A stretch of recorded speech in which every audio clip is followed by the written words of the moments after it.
tenho aí com vocês o Michael Garcia, de Espanha, nuestro hermano de España, que en este momento está en México. Michael, creo que estás por ahí. Sí, ahora sí, parece que Ahora sí. sí, finalmente, Muy buenos Michael. días. Gracias, muchas gracias. Muy buenos días a todos. Buenos días Obrigado. ahí. Y Mu- buenos días ahí. Aquí en Portugal ya es buenas tardes, ¿cuál buenas Buenas, noches? buenas tardes. Sí, buenas noches. Obrigado. Muchísimas gracias, amigo mío, Pablo, por la invitación. Y muchísimas gracias a todos los compañeros que, bueno, veo desde aquí que somos bastantes personas reunidas, cada uno desde una parte del mundo, ¿no? Sí, es Así que verdad. es Muchas un gracias por placer. que acepte la invitación que te ha feito. Sí, no, gracias a ustedes y de verdad que es un placer compartir con ustedes este ratito, esta hora sí, una hora de Sí, charla con respecto al por qué es importante los conocimientos de naturaleza para la supervivencia, ¿no? O es sea, verdad. sí, normalmente tendemos a pensar o a asociar la supervivencia humana con los entornos urbanos, pero realmente el mundo todavía sigue siendo un lugar muy salvaje. Es decir, aparentemente nuestra sociedad está construida en torno a las ciudades y a los pueblos, pero realmente sigue habiendo extensas y muy amplias áreas de entorno natural en el mundo. Entonces es de pensar que lo primero que puede ocurrirnos es tener que enfrentar una situación de supervivencia en la naturaleza, ¿no? Mucho más que en un entorno urbano, precisamente porque el porcentaje de naturaleza es mucho mayor que el porcentaje de vida urbana o de zonas urbanizadas, ¿no? No hay que ir muy lejos para encontrar áreas naturales totalmente salvajes. Por ejemplo, España y Portugal son los países menos poblados de la Europa occidental y realmente tienen muy poca población con relación al tamaño de su territorio. En concreto, en Portugal, yo admiro y me encanta una región, la región del Alentejo. Es una región muy particular porque vive muy poca gente ahí, es bastante salvaje. El alto, medio y bajo Alentejo he tenido la ocasión de conocerla y descubrirla, y pasa exactamente igual con España en lo que es Castilla-León y Castilla-La Mancha. Sí que es cierto que la línea costera, tanto de Portugal como de España, están un poco más pobladas y son un poco más urbanas, pero lejos de las luces de la ciudad, cara a cara con la naturaleza, es donde se desarrolla una supervivencia pues muy primitiva y muy auténtica, ¿no? Donde realmente si alguna situación nos ocurriera, tendríamos que enfrentar de verdad esa relación hombre y medio natural de una manera muy pura, ¿no? Y muy eficaz. Entonces de ahí que partamos para entender que es muy importante conocer acerca de la naturaleza para poder entender los procesos que se refieren a la supervivencia como tal. A mí me encanta decir que la supervivencia es muy básica y muy simple, se reduce a 4 cosas, que es el fuego, el agua, el refugio y la comida. Siempre lo digo y es mi mantra cuando enseño supervivencia en los entornos naturales. Y cuando acerco a cualquier persona a la naturaleza, siempre le digo que el ser humano necesita para sobrevivir solo 4 cosas: fuego, agua, refugio y comida. Evidentemente, los libros nos han llevado a pensar que esas 4 cosas se ven de forma aislada, ¿no? Los libros y la mera experiencia en la práctica de la supervivencia, tendemos a pensar que se ve de forma aislada, pero nada más lejos de la realidad, porque el fuego tiene que ver con el refugio y el refugio tiene que ver con el agua y el agua tiene que ver con la comida, es decir, va todo interrelacionado en esos 4 pilares, ¿no? Esos 4 pilares me gusta siempre decir que son como las 4 patas de la mesa. Es una mesa de 4 patas donde la tabla superior es mi mente, donde mi psicología también juega un papel muy importante uniendo y unificando esas 4 patas que son el fuego, el agua, el refugio y la comida, ¿no? Es muy relevante estos 4 elementos y en la naturaleza cobran aún más fuerza, porque en el agua es mucho, o sea, en el entorno urbano es muy fácil acceder al agua, y esto nos ha domesticado, ¿no? El tener acceso al agua, el tener acceso al refugio, el tener acceso al fuego a través de la energía eléctrica, o el tener acceso a la comida a través de la pura y dura adquisición de alimentos, nos ha domesticado, ha hecho que perdamos ese ser esencial en el que todos teníamos un instinto muy básico y muy primal que nos permitía acercarnos a los espacios naturales y sacar esos 4 recursos de él, ¿no?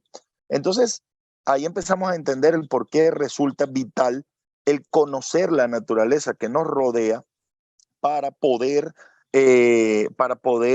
sobrevivir en ella. Es decir, reviste muchísima importancia, por ejemplo, el conocer técnicas de botánica, o sea, conocer no solo ya las plantas de nuestro propio entorno, sino cómo aplicar esas plantas a los diversos usos, ya no solo, digamos, usos medicinales o usos alimenticios, sino, por ejemplo, a la fabricación de elementos. Yo tengo que conocer el tipo de madera que me rodea para poder utilizarla a un fin o a otro. Les pongo un ejemplo muy clásico que viene a ser, por ejemplo, la madera de médula fina o densa o poco densa, ¿no? La madera poco densa suele ser usada para elaborar un fuego, por ejemplo, muy vivaz, muy alegre, muy rápido, de una cocción muy rápida. Sin embargo, la madera más densa es usada para un fuego más prolongado, donde se libera el calor de una forma más lenta, y generalmente, por ejemplo, para la cocción de los alimentos, depende del tipo de cocción, dependerá el tipo de madera que vamos a usar. Por ejemplo, si yo quiero cocer los alimentos lentamente y, por ejemplo, por decir algo, asar mi carne, tendré que utilizar una madera muy densa, una madera muy pesada que vaya liberando el calor poco a poco, y cocinaré con las brasas. Mientras si quiero hervir agua, utilizaré directamente la flama, una madera muy rápida, muy poco densa y muy ligera. Todos estos conocimientos que pueden verse de una manera u otra sueltos, cuando se integran y empezamos a entender cómo se relacionan entre sí los elementos naturales con la supervivencia y cómo debemos irlos encajando uno a otro en su lugar, vemos la importancia que reviste el conocer nuestro entorno.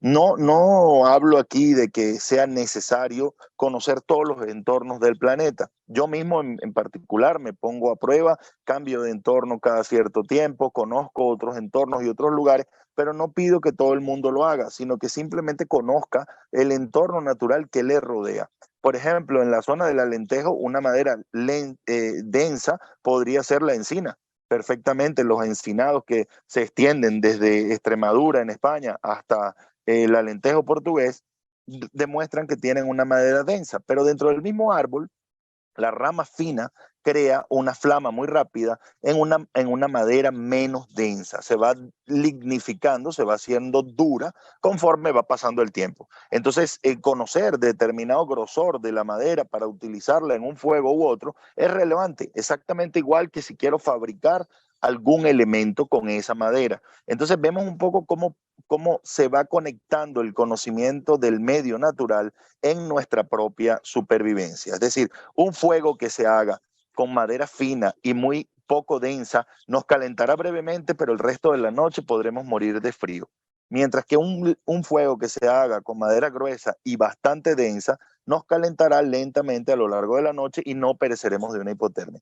Esto es intrínseco a la madera, pero es aplicable a cualquier otra cosa. Les pongo un ejemplo clásico que acabo de vivir hace 4 o 5 días. Hace 4 o 5 días me adentré en las profundidades de una cueva aquí en la región donde estoy, en México, en la península de Yucatán, en la región del Mayab, y encontré en dicha cueva una rana. Fue muy curioso porque evidentemente toqué la rana, es decir, capturé la rana para verla, y, bueno, entender por qué estaba en las profundidades de esa cueva, por qué la encontré ahí. Y la rana pues me llenó de látex mi mano, se me puso la mano pegostosa. Entonces entendí que la rana generaba ese látex para que los labios, que son bastante prominentes de las boas, no puedan comérsela. Cuando trata de comérsela, los labios se quedan pegados. Entonces, si yo estuviese buscando alimento en la naturaleza y capturar a esa rana, tendría que entender que su piel no me iba a permitir comérmela directamente, sino que iba a tener que pasar algún proceso de preparación previo para poder alimentarme de dicha rana. Entonces, ¿por qué? Precisamente porque utiliza ese látex para pegar los labios de la boa. Entonces mi mano se quedó pegada y hasta ahí todo el conocimiento que yo había podido adquirir y que yo tenía un poco esencia de ese conocimiento. Pero se me ocurrió en la salida de la cueva tocar mi nariz y sacudirme un poco la cara, el sudor, con lo consiguiente que me llevé esa toxina a mi nariz y a mis ojos. Bueno, inicialmente el ardor en mi nariz y en mis ojos era terrible, como si fuese una bomba lacrimógena. Empecé a soltar lágrimas, mi nariz se inflamó, tenía dificultades respiratorias, empecé a ver luces de colores, lo que se llaman fotoxias, simple y llanamente por no conocer esa parte de la naturaleza. Entonces predico con mi propio ejemplo. De ahí es importante conocer todos los elementos que nos rodean a nivel de naturaleza para poder sobrevivir en el entorno. O sea, es relevante. De hecho, poco a poco pues me lavé la cara en un manantial y poco a poco fue el proceso desarrollándose y bueno, la toxina se liberó, después me informé, empecé a leer, buscar más información profunda de qué era lo que me había ocurrido, por qué me había ocurrido esto y cómo es este proceso natural que yo pueda beneficiarme o que yo pueda verme perjudicado por él. Por ejemplo, el látex de esa rana puede perfectamente servir para cazar algún tipo de mamífero. Entonces ya no es la rana la que yo utilizaré para alimentarme, sino otro mamífero que venga a comérsela, ¿no? Porque se aturdirá con el veneno de la rana. Yo podré en ese periodo de tiempo corto y breve favorecerme de alimentarme de ese animalito. Entonces, ahí quiero que veáis un poco la importancia que tiene el conocer la naturaleza. No solo desde un punto de vista terrestre, en el mar sucede exactamente igual, inclusive en los cielos, el poder entender cómo se mueven los astros por la bóveda celeste me permite orientarme, me permite saber en qué ubicación tengo que poner mi refugio, saber desde dónde vienen los vientos predominantes y leer el viento del entorno es una cosa muy elemental a la hora de instalar un refugio. No se trata de qué refugio voy a montar, sino de dónde lo voy a montar. Entonces, simplemente con ver un encinado, ya yo veo hacia dónde cargan las encinas, hacia dónde están equilibradas. ¿Por qué? Porque ese es el viento predominante que les da a las encinas y las hace que vayan creciendo a favor de ese viento predominante. Entonces, simplemente con una lectura de viento, ya yo sé que la espalda de mi refugio tiene que ir igual que las encinas, protegiéndose del viento. Elementos muy sencillos como lo que puede representar una pared rocosa, pues por ejemplo, el viento predominante golpeará esa pared y 10 metros por detrás de esa pared tendré una protección completa para el viento. O sea, hay que entender, por ejemplo, que se pierde mucho más calor en contacto directo con la tierra que en contacto con el aire. Por ejemplo, si yo me durmiera en contacto directo con la tierra, iba a perder mucho calor por conducción en lugar de por convección, que es en contacto con el aire. Siempre que tenga una pared delante, esa protegerá el entorno y el viento no me arrancará mi calor corporal. Esto me mantendrá vivo durante mucho más horas si estoy en una situación de supervivencia o simplemente si fui a la naturaleza a disfrutar de ella. Mi experiencia será mucho mejor y más avanzada que si realmente no conociera esos pequeños factores o esos pequeños elementos que son bastante importantes de tener en cuenta, ¿no? Entonces, de ahí que revista una importancia vital el conocimiento en materia de supervivencia y tener en cuenta eso. Voy a avanzar un poco más en mi charla y luego dejaré un espacio, una media hora para intercambiemos preguntas y respuestas, pero sí Sí. quiero que interioricen un poco el hecho de la importancia en el conocimiento de la naturaleza para la supervivencia humana. Es decir, el volverte naturalista te hace un survivalista mucho más avanzado, porque entiendes el entorno natural de una manera mucho más eficaz y eres capaz de encontrar recursos donde otros simplemente ven verde. Es decir, donde otros simplemente ven un paisaje plano, nosotros, los que nos dedicamos a entender el medio natural, empezamos a ver relaciones que se mueven en 3 y hasta en 4 dimensiones. Nos podemos sentir parte de ese entorno natural y eso favorece cualquier proceso de supervivencia. Esto es aplicable casi a cualquier área. Puedo ir poniendo ejemplos de manera sistemática y es lo que vamos a hacer. Vamos a ver ejemplos de manera sistemática en cómo encontrar los 4 pilares de la supervivencia: fuego, agua, refugio y comida a partir de los conocimientos en naturaleza. Voy a tratar de predicar con mi ejemplo y a través de 4 relatos, de 4 historias, iremos viendo cómo poco a poco vamos entendiendo esos 4 pilares de la supervivencia, ¿no? En el entorno natural. A través de historias vívidas en la naturaleza, de momentos y, como a mí me gusta decir, horas de vuelo en el espacio natural, es que se va aprendiendo. El libro te puede contar muchas cosas, la charla y la conferencia que yo estoy teniendo con ustedes puede contar muchas cosas, pero se aprende muchísimo más de aquello que vivimos que de aquello que simplemente oímos. Y a su vez se aprende mucho de lo que vemos y tocamos, mucho más de lo que simplemente oímos. Entonces es relevante que vayamos teniendo en cuenta estos factores y que vayamos sometiéndonos a práctica. Una práctica que no es solamente ir a la naturaleza y montar un bivac y pasar una noche, sino que interiorice qué fue lo que ocurrió en esa noche, cómo la pasé, dónde están esos pequeños detalles que me van haciendo cada vez ser un mejor naturalista y por ende un mejor survivalista, ¿no? Entonces vamos a ir segmento por segmento. He hecho algunos ejemplos así superfluos para irnos metiendo en el calor de la conferencia, en el calor de la charla y poderles transmitir esa conexión que hay entre con la comprensión de los procesos naturales y la comprensión de la supervivencia. Un ejemplo clásico que me gusta utilizar es el agua.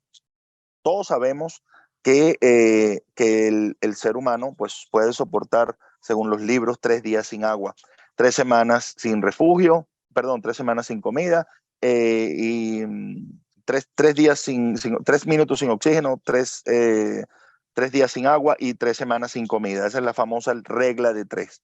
No es tan cierta, pero sí que nos da una visión genérica de lo que puede pasar en la naturaleza. Entonces vamos a hablar en concreto del tema del agua, del que solo entendemos que podemos pasar 3 días sin beber agua. Esto puede verse aumentado, por ejemplo, si nosotros nos ponemos una piedrecita en la boca y mantenemos la boca cerrada, vamos a evitar la evapotranspiración por nuestra boca. Eso sería una práctica que aumentaría el tiempo que yo pudiera pasar sin beber agua en la naturaleza, porque evidentemente pierdo menos vapor de agua, pierdo menos humedad, me deshidrato de una forma más lenta.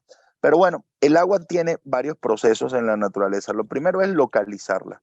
Saber localizar el agua en el medio natural es bien complejo y debemos volvernos cazadores de agua. Antes de ser cazadores de cualquier otra cosa, lo primero que debemos hacer es cazar el agua, es decir, entender cómo funciona la hidrología de un lugar me permitirá localizar el agua. Y nada mejor para poder localizarla que tener verdaderamente sed, porque somos capaces de despertar ese instinto profundo que tenemos oculto en cada uno de nosotros y que se volverá un ser mucho más inquisitivo capaz de localizar el agua. A mí me ocurrió un elemento particular con respecto al agua. Diseñaba en el Valle de Alcudia, donde tengo mi base en el Parque Natural Valle de Alcudia y Sierra Madrona, en la provincia de Ciudad Real, en España. Diseñaba una ruta de trekking junto a un amigo, junto a Javi, que posteriormente se convirtió en un trekking de supervivencia o supervivencia en marcha, donde yo acercaba a las personas y acerco a las personas a ir descubriendo cómo funciona el entorno natural. Hay un poco de ruido, voy a hacer una pequeña pausa, darme un segundo y cambio de localización. Me voy hacia adentro de la casa porque aquí va a haber ruido. Creo que se me oye bien o no. Sí, ahora sí. Ah, bueno, si se oye bien, continuamos, entonces no hay problema. Ok, pues decía que en esta ocasión nos desplazábamos por la margen de un río. Teníamos agua en abundancia porque estaba el río, pero el asunto es que ese río en concreto no tenía una calidad de agua demasiado óptima. No me transmitía a mí en lo particular un agua buena como para yo potabilizarla y beber de esa agua. ¿Habría podido hacerlo en una situación de emergencia? Sí, pero no era el agua que yo quisiera para poder desarrollar una ruta de trekking y brindarle la oportunidad a mis visitantes de que rellenaran sus cantimploras. Entonces, darme un segundo que voy a beber agua yo. Fuerza, fuerza. Entonces, en ese proceso, empecé a tratar de localizar un manantial. Tenía 18 kilómetros de distancia y quería un manantial aproximadamente en torno a unos 9 kilómetros para poder partir en dos el trekking de supervivencia y hacerlo durante 2 días y poder reabastecer el agua, la capacidad de carga de agua que teníamos, poder reabastecerla en algún punto. Entonces empecé a mirar la geología del entorno. A mí me gusta usar un ejemplo bíblico, la Biblia y el Corán, y ahora bueno que estamos con este problema de las guerras y religiones y demás. No quiero ofender a nadie, pero en misión particular, la Biblia, la Torá y el Corán, son libros de supervivencia, los más antiguos de la historia de la humanidad. Y siempre me gusta hacer algún ejemplo de esos grandes libros de supervivencia. La Biblia dice, como es arriba y abajo, la geología del entorno, las capas de la tierra demuestran cómo es debajo. Entonces, si yo veo Michael, una zona de perdona, empuje, perdón, perdona. sí, ¿Puedes hablar un poquito más devagar? Porque las personas de Portugal y Brasil, algunas no entienden bien el español. Si puedes hablar un poquito más devagar. más despacio, ¿no? Sí, sí, sí. Ok, perfecto, perdonar. Voy rápido por tratar de aprovechar el tiempo, pero bueno, sí, voy a ir poquito a poco.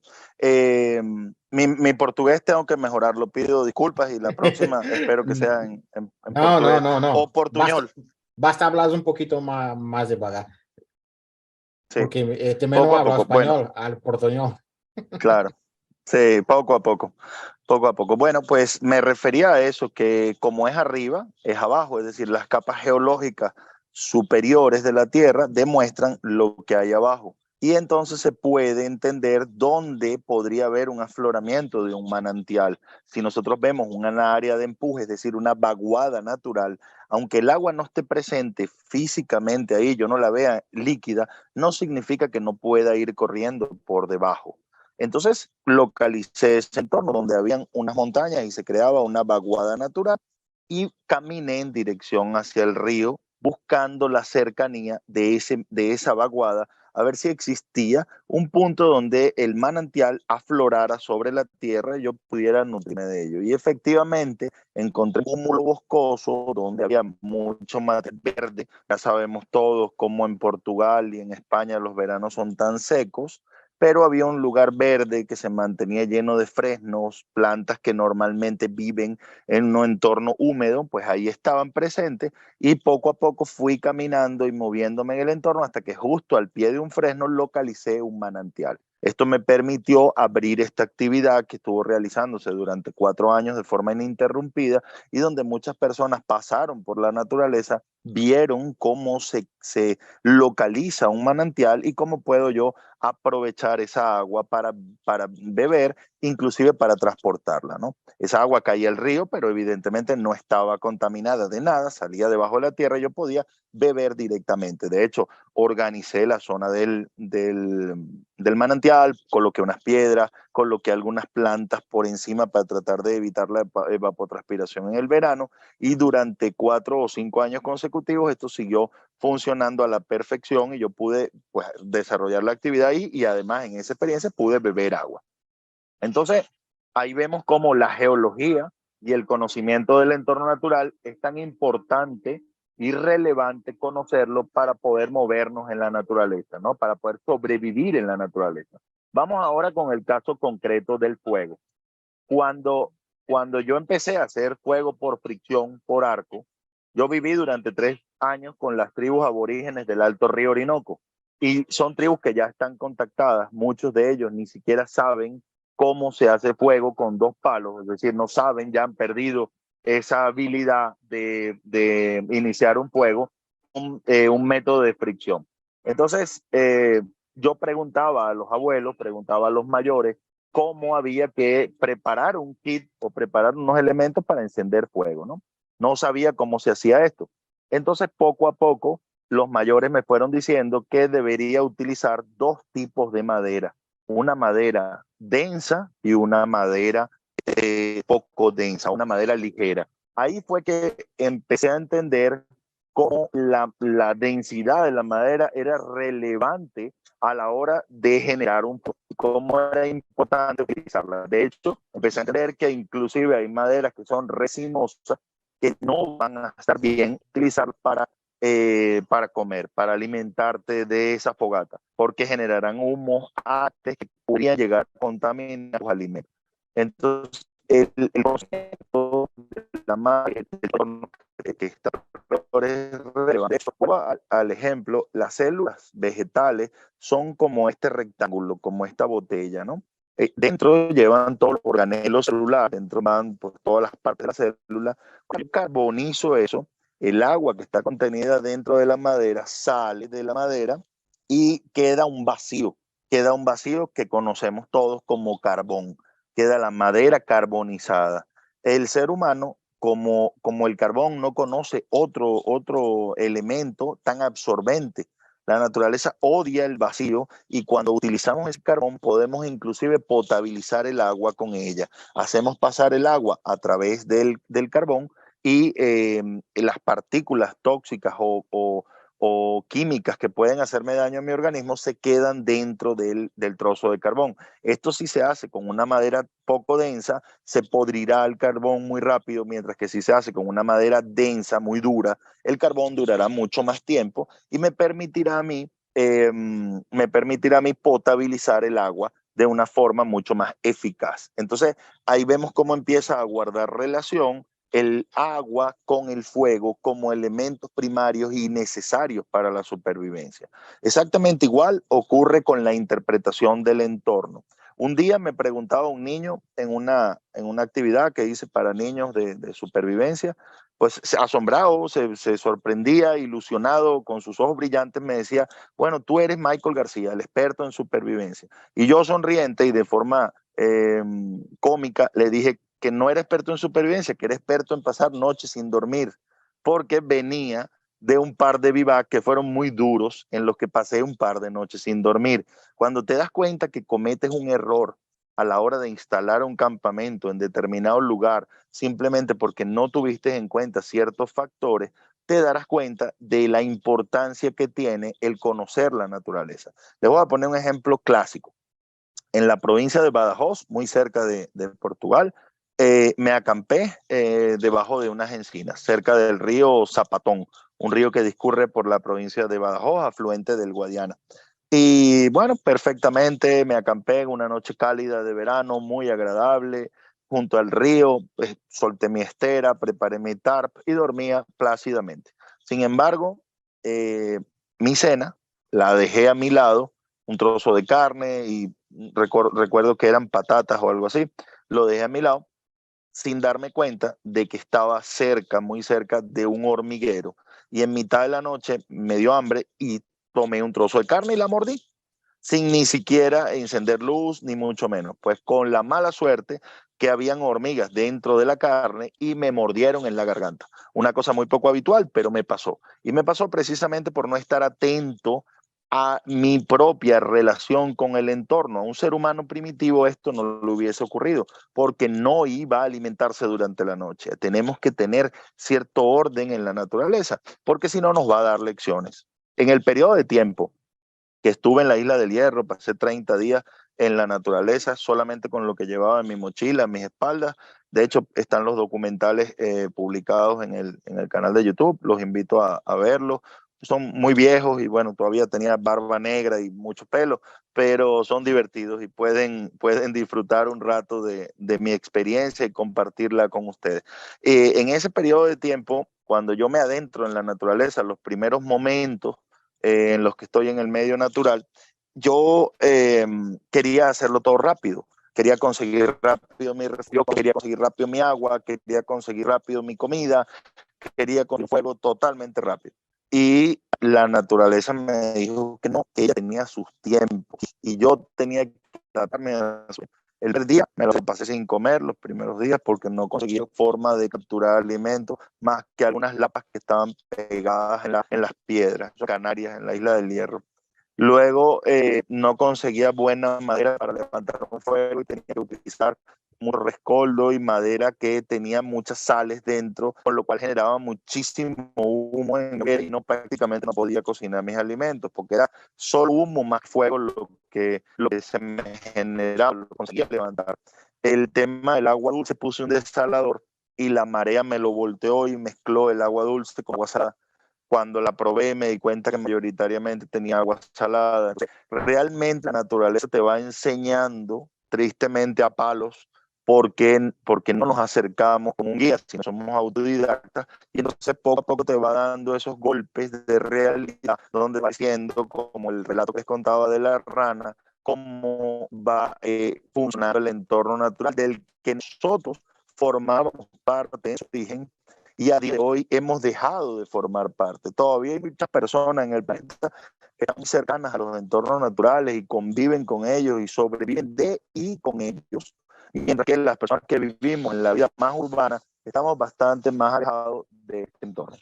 Entonces, bueno, tampoco me gustaría que mi charla se volviera un monólogo. Creo que ha quedado bastante clara la importancia de conocer ese libro natural, de leer ese libro, de aprender ese abecedario que es la naturaleza y que podamos ir entendiendo todo lo que ocurre en el entorno natural y cómo nos beneficia o nos perjudica en función de el uso que hagamos de un u otro experiencia en la naturaleza. Así que voy a dejar la puerta abierta por si alguien tiene alguna pregunta y podemos ir charlando de una manera más dinámica.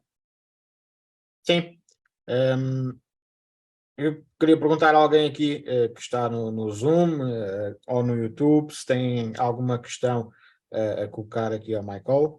Estejam à vontade. Aqui no Zoom é só ligarem o micro, portanto, entrar aqui de maneira responsável. No Zoom, coloquem as questões que depois eu coloco aqui ao Michael as questões, está bem? Vale, gracias. Sí, yo estoy atento. Si alguien tiene alguna pregunta, con todo gusto podría solicitarte que pues le abras el micro y estoy dispuesto claramente a charlar de manera de hacer una charla pues mucho más amena y dinámica. La verdad que me siento muy orgulloso y muy feliz de participar aquí con todos ustedes. Veo que hay personas de, bueno, de muchos lugares del mundo y es un honor y un placer para mí compartir este rato con todos ustedes. Sim. Tenemos ahí Sabarino. Sí, un saludo para Michael desde Valencia, Venezuela, aires de mi ciudad que también pasaron por tus pulmones. Por acá se te quiere mucho y te envío un afecto muy grande. Sí, bueno, encantado de saludarte. La verdad que es un placer conocer o estar aquí vinculados. La verdad que sí, que pasé mucho tiempo en Valencia, en concreto en la población de San Diego, un poco a las afueras de Valencia, bien relacionado con el entorno natural. Y bueno, ahí formé parte de mi vida y de mis experiencias. Estoy muy ligado a aquella tierra, a la que quiero mucho. Y bueno, no he tenido la suerte de volver, pero creo que sí, que tarde o temprano podré volver por aquellos pagos, ¿no? Todavía recuerdo el bonito río de la Cumaca y, en fin, todos aquellos entornos naturales tan bonitos. Bien, un saludo para ti. Saludos para todos acá en el foro. Gracias. Sí, no sé si alguien más tuviera alguna pregunta desde algún otro lugar. Estaba aquí a ver. Pero, ¿dónde aconselhas estudiar en la propia región? O sea, cada región tiene un local para estudiar. Sí, sí, sí. Bueno, fíjate que realmente es importante que uno se dedique a conocer las particularidades de su propia región, del lugar donde está. Es importante antes de tomar la decisión de conocer otros entornos ecológicos diferentes, conocer en profundidad el entorno que tenemos a nuestro alrededor. Es muy importante. De hecho, la naturaleza siempre está muy cerca de nosotros. A veces podemos creer que en el entorno urbano, porque hay personas que no pueden salir de las ciudades para entender y conocer la naturaleza de cerca, pero sí se puede en un entorno urbano, perdón, descubrir algunos elementos naturales de interés. Yo recuerdo con mucha ilusión el primer momento cuando yo salí de la naturaleza tras la pandemia. Por suerte estaba en el Parque Natural Valle Alcudia y Sierra Madrona, en la provincia de Ciudad Real, y me desplacé tras ese año de pandemia a la ciudad por primera vez a adquirir alimentos y bueno, a ver a parte de mi familia. Además, volví a la vida moderna, ¿no?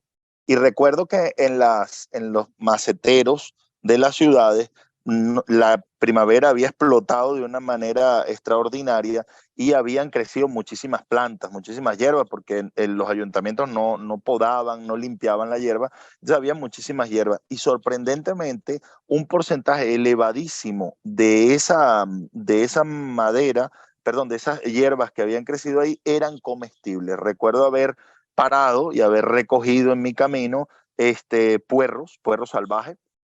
Además de eso, recogí malvas, que son una planta que es muy buena con huevo en tortilla y demás. Entonces, solamente en esos pequeños cuadritos que rodean a los árboles en las ciudades, en las jardineras, digámoslo así, las jardineras, había alimento. Entonces, una persona que realmente se vea interesada en conocer la naturaleza para sobrevivir, saldrá por su ciudad y verá los recursos que tiene cerca de ella para sobrevivir. Es decir, irá identificando esas plantas. Por ejemplo, puede empezar haciendo un herbario, una herramienta muy buena en la supervivencia, un herbario donde recoge las hojas, recoge las semillas o recoge las raíces que pueden en un momento dado servirle como alimento o como medicina. Y hacer un pequeño libro, un pequeño herbario, primero, es muy divertido. Segundo, mantiene la mente muy ocupada. Y tercero, da un conocimiento muy invaluable, un abanico enorme de conocimiento invaluable. Yo siempre digo que la supervivencia, el bushcraft, donde mejor se aprenden es en los museos. Viendo cómo en el pasado vivían los seres humanos, somos capaces de entender cómo nos va a tocar vivir en el futuro. Porque es indudable que la vida moderna llegará a un punto donde no es sostenible y no es sustentable el modelo de vida que tenemos y necesitemos cambiarlo. Precisamente por eso nos preparamos para ese cambio en nuestro modelo de vida. Precisamente por eso hacemos acopio de agua, hacemos acopio de refugio, hacemos acopio de un lugar donde estar, de terreno, hacemos acopio de fuego, en fin, hacemos acopio de ciertos elementos. Hace un par de horas le comentaba a título personal a mi chica, le decía que poco a poco, en mi propio caso, en mi caso personal y particular, yo he ido pasando de entender primero el preparacionismo, después la supervivencia, luego el bushcraft, un bushcraft de forma itinerante, donde con mochila al hombro iba desplazándome por el entorno natural y iba comprendiendo cómo iban dándose esos procesos en la naturaleza. Pero voy llegando a cierta edad, y ya no por una edad física, sino por una edad intelectual, voy llegando a una edad donde ya entiendo que la subsistencia o el bushcraft, que vendría a ser lo mismo, la subsistencia, el arte de la vida en la naturaleza, puede ser inclusive de una forma sedentaria, es decir, puede ser en un campamento base donde puedas producir tus propios alimentos, donde puedas producir pues tus propias medicinas, donde puedas fabricar tu propia casa. He tenido la suerte a lo largo de mi vida de vivir en una cabaña en el propio parque natural, construida con mis propias manos, y entiendo que ese es el futuro que debe tener las personas que de una u otra manera hacia esa reconexión con el espacio salvaje, con el espacio natural, donde realmente somos mucho más felices y donde nos sentimos mucho más plenos.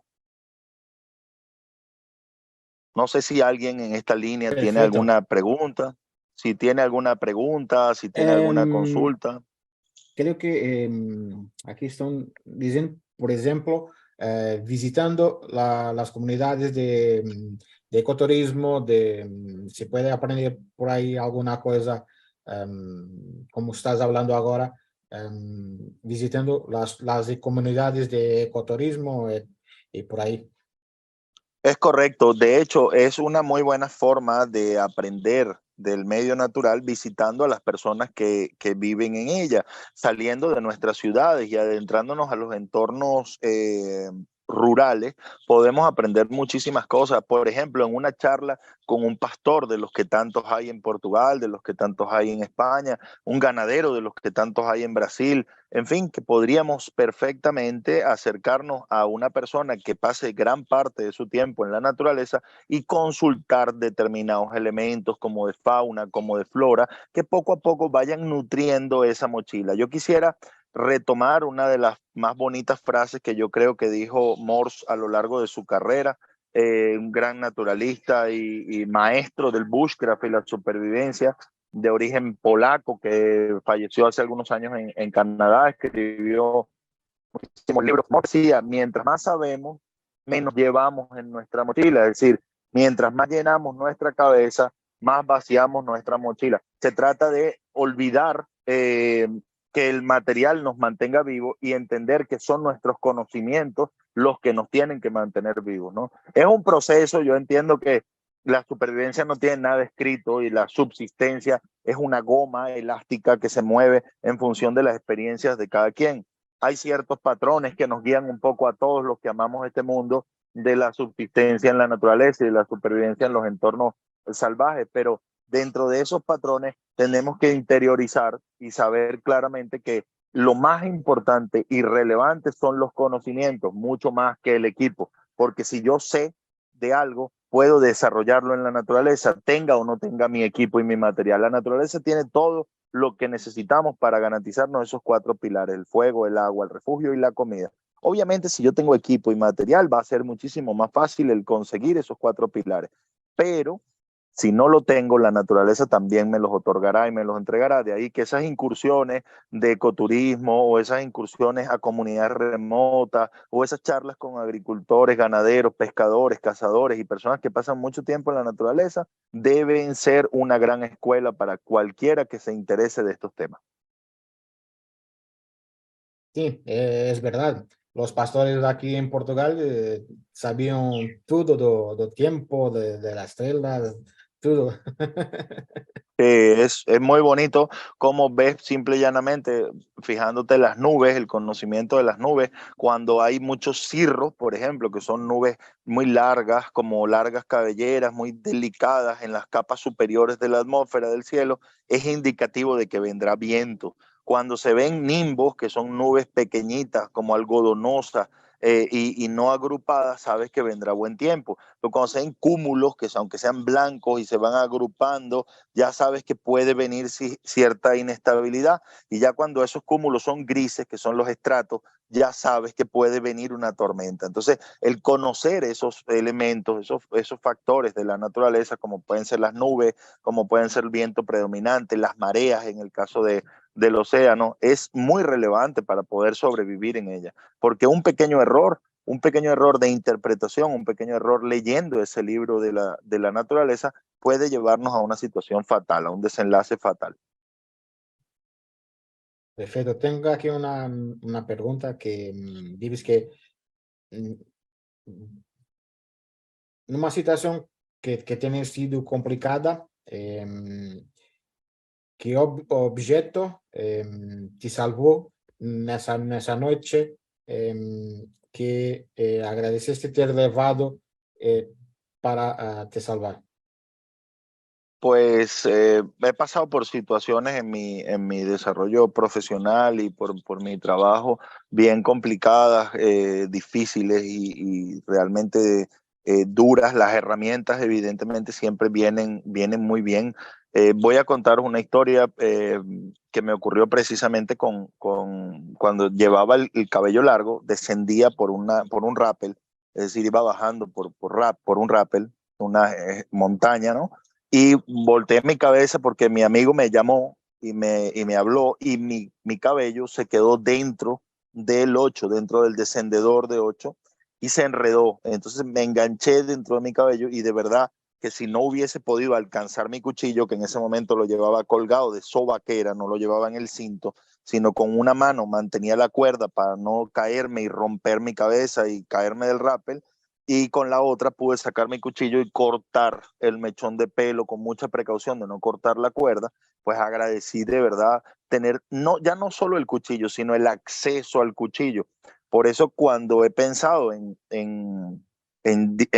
utilizar el muelle aborigen, mi cuchillo aborigen, pues precisamente preparé una cuerda para cuando tienes un paso complicado y demás, el cuchillo viene con una cuerdecita, pues cuando tienes un paso complicado lo puedes llevar como sobaquera, lo puedes colgar aquí en tu lateral, y entonces un paso de un río, el descenso de una montaña o un paso complicado, tienes muy buen acceso a tu cuchillo desde arriba y puedes trabajar con él con comodidad. Sorprendentemente a esto, los aborígenes del Alto Río Orinoco con los que conviví, pues llevan 2 cuerdecitas cruzadas en su pecho, y les permiten esas cuerdecitas colgar su material cuando se desplazan en la selva.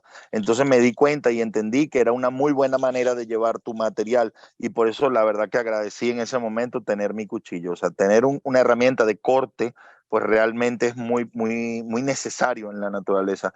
Es verdad y es evidente que lo que hice con el cuchillo lo pude haber hecho con una piedra, pero siempre se agradece tener un material en condiciones que te facilite las tareas en la naturaleza. Perfecto, perfecto.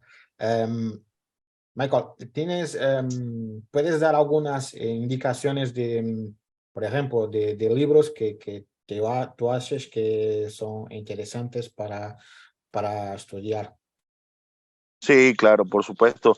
Hay infinidad de libros. Yo empezaría, de hecho, empezaría por libros muy básicos y elementales. Por ejemplo, si yo vivo en la región del Pantanal, en Brasil, empezaría por tener un libro que me dijera cuál era la ruta, cuál